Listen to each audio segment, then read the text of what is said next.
Good evening. हम आज current affair series में अभी लेटेस्ट डीआरडीओ के द्वारा जो अपने फाइटर जेट होते हैं, उस फाइटर जेट से इमरजेंसी की कंडीशन में जो पायलट है वो उसकी सीट समेत सफलतापूर्वक बाहर निकल जाए और पायलट की कैजुअलिटी होने से बच जाए, उसको लेकर एक नया डेवलपमेंट हुआ है अभी दिसंबर महीने में ही। उस खबर को डिस्कस करते हैं। फिर हम अपने देश में डिफेंस से संबंधित रिसर्च करने वाला ऑर्गेनाइजेशन डीआरडीओ उसकी बात करते हैं, और डीआरडीओ के द्वारा हाल ही में किए गए कुछ आधुनिक प्रयोग और उनके परीक्षण और उनके जो अचीवमेंट्स है उसके बारे में बात करेंगे। तो आज का अपना टॉपिक है fighter aircraft escape system. Escape का मतलब होता है निकलना, इजेक्ट करना, किसी चीज के अंदर से बाहर निकलना। सपोज कोई पायलट युद्ध के अंदर अपने जेट के साथ में लड़ रहा है और मान लो उसका जेट जो है वो क्षतिग्रस्त हो जाए, कोई मिसाइल कोई वेपन उससे आकर टकरा जाए, उस केस में जेट का गिरना लगभग तय हो जाए, तो उसके साथ अगर पायलट जाता है नीचे तो पायलट की डेथ हो जाती है। या फिर उड़ान भरते टाइम पर कोई टेक्निकल डिस्टर्बेंस आ जाए, उसके चलते पायलट की डेथ हो जाती है। या फिर अन्य कोई टेक्निकल ग्लिच हो जाए और जेट को बचाना संभव ना हो, तो उस केस में भी पायलट की कैजुअलिटी होती है। क्योंकि पायलट एक बहुत ही ट्रेंड, रिसोर्सफुल और ह्यूमन रिसोर्स होता है किसी भी देश के लिए। तो कुछ चुनिंदा देश ऐसे अमेरिका वगैरह जो पायलट से एयरक्राफ्ट से जो फाइटर जेट होता है उससे पायलट को बाहर एस्केप करवाने की या इजेक्ट करवाने की टेक्नोलॉजी रखते हैं। और ये कमाल अब डीआरडीओ ने भी कर दिया है और उसका सफल परीक्षण अभी चंडीगढ़ के अंदर 2 दिसंबर को किया, और उसी संदर्भ में हम इसको डिस्कस कर रहे हैं। तो डीआरडीओ के द्वारा 2 दिसंबर 2025 को लड़ाकू विमान से एस्केप सिस्टम को कंट्रोल्ड जो वेलोसिटी है उस पर हाई स्पीड रॉकेट स्लेज परीक्षण से उसको करके दिखाया है। अभी देखिए, सबसे पहले तो ये जो चंडीगढ़ के अंदर डीआरडीओ की ये स्लेज परीक्षण वाली जो सुविधा है बैलिस्टिक वाली, उसमें किया जाता है, रेलवे की पटरी होती है और उस रेलवे की पटरी के ऊपर स्लेज गाड़ी आप देखते हैं बर्फ के ऊपर बिना पहियों वाली जो फिसलने वाली गाड़ी होती है, वैसे ही इस पटरी के ऊपर स्लेज लगाया जाता है और उसके आगे रॉकेट बांधी जाती है और उसके पीछे दूसरी स्लेज के ऊपर जो अपना फाइटर जेट होता है उसका आगे वाला हिस्सा जिसपे पायलट जैसी एक डमी बिठाई जाती है, और फिर एकदम उस पटरियों के ऊपर स्लेज तेज गति से रॉकेट वाली स्पीड से उसको चलाया जाता है। और फिर जो है वो चलती इतनी मैक्सिमम स्पीड से, और वो जो पायलट वाली सीट होती है उसको इजेक्ट करवाया, मतलब उसको बाहर निकलवाया। अब ये इतना सब काम तेज होता है और इतनी स्पीड से होता है, अगर इसको कंट्रोल्ड और सही तरीके से नहीं किया जाए तो पायलट की रीढ़ की हड्डी टूट सकती है, इंजरी हो सकती है, या फिर और कोई नुकसान हो सकता है। इसलिए काफी जटिल टेक्नोलॉजी है और इसको सफलतापूर्वक अभी डीआरडीओ ने 2 दिसंबर को कंट्रोल्ड वेलोसिटी के अंदर चंडीगढ़ की जो परीक्षण जो स्थल है उस पर यह करके दिखा दिया है। तो उसके संदर्भ में अपनी ये खबर है।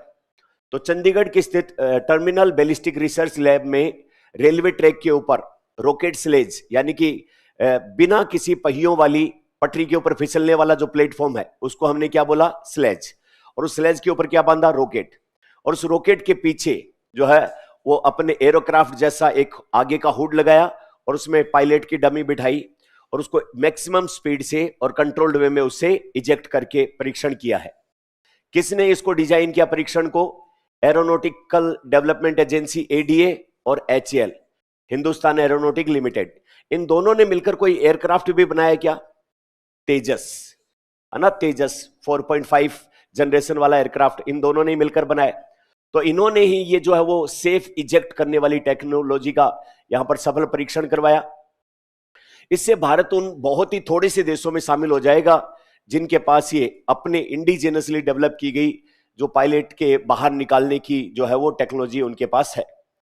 तो इसमें लाइट कॉम्बैट एयरक्राफ्ट जैसे तेजस है अपना, उसके आगे वाले भाग को लगाया, 2 स्लेज आगे लगाई, उसमें रॉकेट जोड़ा और उसके पीछे इसके पायलट को वो बाहर निकाल के इन्होंने परीक्षण किया। तो ये अपने आप में सवाल बनता है ऐसा अपने एग्जाम में कि जो सेफ इजेक्ट वाला, पायलट को सुरक्षित बाहर एयरक्राफ्ट से निकालने वाला यह परीक्षण जो है वो डीआरडीओ की कौन सी सहायक संस्था कहां पर किया गया? तो चंडीगढ़ की terminal ballistic research laboratory rail track sledge सुविधा के अंदर अभी रिसेंटली 2 दिसंबर को किया गया। अब यहां पर नाम आया अपना डीआरडीओ का, तो डीआरडीओ के बारे में बेसिक सी 2-4 बातें अपने को पता होनी चाहिए। 1958 में इसको बनाया गया। उस टाइम पर इसको बनाया गया, उससे पहले 3 संस्थान को आपस में मर्ज किया गया। पहला तो अपनी आर्मी का, सेना का क्या, टेक्निकल डेवलपमेंट एस्टेब्लिशमेंट टीडीई, फिर दूसरा directorate of technical development and production DTDP इसको, और साथ में डिफेंस साइंस ऑर्गेनाइजेशन, इन तीनों को मिला के 1958 में स्थापना की गई किसकी? डीआरडीओ की। इसका जो मोटो है, मूल वाक्य क्या है? बलस्य मूलम विज्ञानम। यह सवाल पूछा भी गया था एक बार आरएस प्रारंभिक परीक्षा में। क्या काम करता है डीआरडीओ? अपनी सेना के एडवांसमेंट के लिए वेपन या फिर कोई भी इस तरीके के प्लेटफॉर्म या सेना को सपोर्ट करने वाली कोई जो है वो मशीनरी या कोई भी हथियार, वो सब सेंसर, रडार, ये सब बनाने का काम डीआरडीओ का है। डीआरडीओ फिजिक्स के क्षेत्र में, केमिस्ट्री या फिर बायोलॉजी, इन सभी क्षेत्रों में सेना को बढ़ावा देने वाली एडवांस टेक्नोलॉजी, उन सब के ऊपर कार्य करने वाला महत्वपूर्ण अपना संस्थान है। उसके बाद में हम देखें तो अभी डीआरडीओ के पूरे देश में 41 लैब हैं और बच्चों को, युवा वैज्ञानिकों को प्रोत्साहन देने के लिए 5 डीआरडीओ की लैब कार्यरत है। उनमें से एक डीआरडीओ की लैब 41 में से अपने जोधपुर में है। जोधपुर लैब ने अभी 3 दिसंबर को ही जो सीएमई पुणे, यानी कि कॉर्प्स ऑफ मिलिट्री इंजीनियरिंग, जहां पर पुणे के अंदर ट्रेनिंग दी जाती है सेना को, वहां पर इस अपने डीआरडीओ जोधपुर वाली लैब ने एक सॉफ्टवेयर डेवलप किया है जिसका नाम है camouflage pattern generation software sigma 4.0। Camouflage किसको कहते हैं? सामने वाले को भ्रमित करना। जैसे गिरगिट है, वो पेड़ पे होता है तो हरा रंग बना लेता है, या फिर मान लो सूखे पत्तों में है तो बिल्कुल जो है वो कैसा कलर, सैंड जैसा कलर बना लेता है, या तितलियों के पंखों के कलर जो है वो पत्तियों से, फूलों से मिलते जुलते होते हैं। तो बेसिकली बैकग्राउंड के साथ मिल जाना, एक इल्यूजन पैदा करना, जो चाणक्य कहते हैं साम दाम दंड भेद। तो उनमें से जो साम होता है उसको इल्यूजन कहते हैं। इल्यूजन मतलब होता तो कुछ और है, दिखता कुछ और है, उसको कैमोफ्लेज वाला पैटर्न कहते हैं। तो यहां पर जब एक देश दूसरे, अपने एक देश की आर्मी अपने अलग अलग विंग के बीच में और मैसेज के थ्रू जो कम्युनिकेट करती है, तो वो कम्युनिकेशन वाले सिग्नल हैं वो दूसरे दुश्मन देश की आर्मी कई बार डिकोड करके और उनके जो कॉन्फिडेंशियल मैसेज होती है वो सुन लेती है। तो ऐसे वाले जो कम्युनिकेशन या आपस में जोड़ने वाले जो हिसाब किताब हैं, उनको इस तरीके से भ्रमित करना कि सामने वाला उनको पकड़ ही नहीं पाए, उससे रिलेटेड ये सॉफ्टवेयर नाम क्या है? Camouflage pattern generation software sigma 4। और एक जो है वो टैंक जो है वो ओरिजिनल वाला टैंक नहीं, multi spectral signature mockup tank सौंपा है। मतलब रियल परिस्थिति में जो सैनिक है वो टैंक के अंदर बैठ के युद्ध का प्रशिक्षण ले या युद्ध करे, वैसा एहसास कराने के लिए वो ये टैंक बनाया है। ये दोनों ही अपने, एक तो ये सॉफ्टवेयर और एक full scale multi spectral signature tank mockup, ये दोनों डीआरडीओ जोधपुर ने बना के अभी किसको सौंपे हैं? Corps of military engineering Pune को, जिससे अपने देश के सैनिकों को और ज्यादा बेहतर रियल वॉर के समय पर कैसे उनको मैसेज सेफली दूसरे अपने साथियों तक पहुंचाना है, या टैंक के माध्यम से वो कैसे अपने शत्रु पर या सामने वालों पर एडवांसमेंट ले सकते हैं, उसकी डिफरेंट मोड में ट्रेनिंग करवाने के लिए यह व्यवस्था की गई। अभी अपने हैदराबाद के अंदर एक सेंटर है डीआरडीओ का जिसका नाम है centre for high energy system and sciences, जिसको शॉर्ट में चेस बोलते हैं। इसने लेजर वेपन तैयार किया है, 30 किलोवाट का एक लेजर वेपन तैयार किया है। आजकल हम देखते हैं सोशल मीडिया वगैरह पे कोई एयरक्राफ्ट उड़ रहा है और उसके पीछे जो है वो तेजी से वो लेजर लाइट से उसका पीछा करती है, और वो लेजर लाइट जैसे ही उस एरोक्राफ्ट को छू जाती है उसका विंग वगैरह जो है वो कट जाता है या डैमेज हो जाता है और वो नीचे गिर जाता है, जलना शुरू हो जाता है। तो आजकल हाई एनर्जी वाले जो वेपन है उनमें लेजर का महत्वपूर्ण रोल है। तो अभी चेस ने, जो कि डीआरडीओ का कहां पर सेंटर है? हैदराबाद में, उसने अप्रैल 2025 में एक भारत का स्वदेशी MK2A laser directed energy weapon, DWV। इसका आंध्र प्रदेश में जगह है कुर्नूल, वहां पर सफल परीक्षण किया है। तो ये भी अपने आप में सवाल बनते हैं कि MK2 किस प्रकार का हथियार किसने डेवलप किया।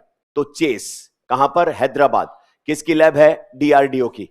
ये क्या काम करता है, ये कोई जैसे ड्रोन आ गया या एयरक्राफ्ट उड़ रहा है या कोई और एरियल व्हीकल है, उसको हाई एनर्जी, कितनी, 30 किलोवाट, उस एनर्जी की लेजर बीम से उसको डैमेज करने का या क्षतिग्रस्त करने का या मार गिराने का कार्य करता है। तो ये चेस DRDO कहां, हैदराबाद, अप्रैल 2025 में।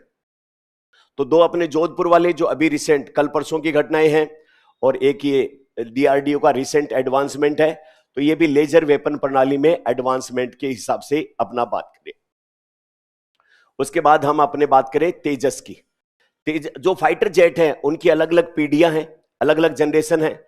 अब तक कितनी पीढ़ी के फाइटर जेट आ चुके हैं, 5। और छठी पीढ़ी के फाइटर जेट जो है वो अभी अंडर कंस्ट्रक्शन है, उन पे काम चल रहा है।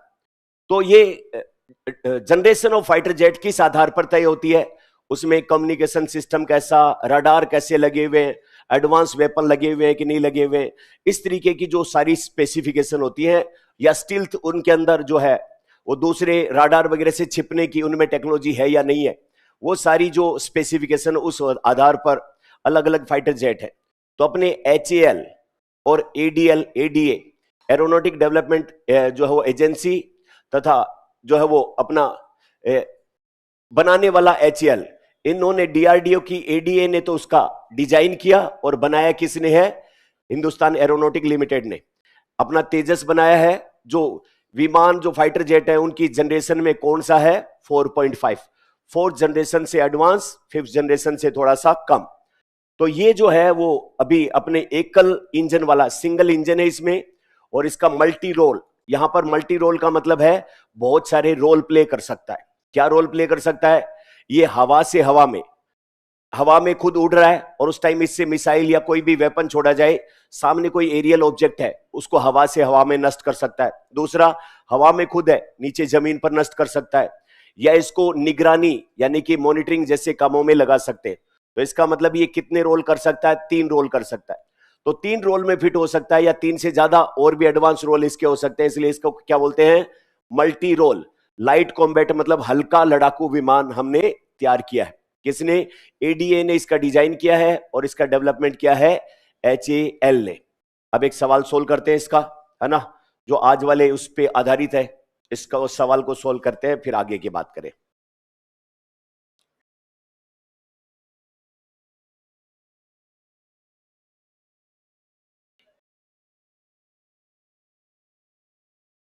कौन सा ऑप्शन होगा इसका, ए पक्का सही है क्या, अच्छे से देख लिया, चलो तो फिर ठीक है, ए इसका राइट आंसर होगा। मिलते हैं कल किसी नए टॉपिक के साथ। Thank you.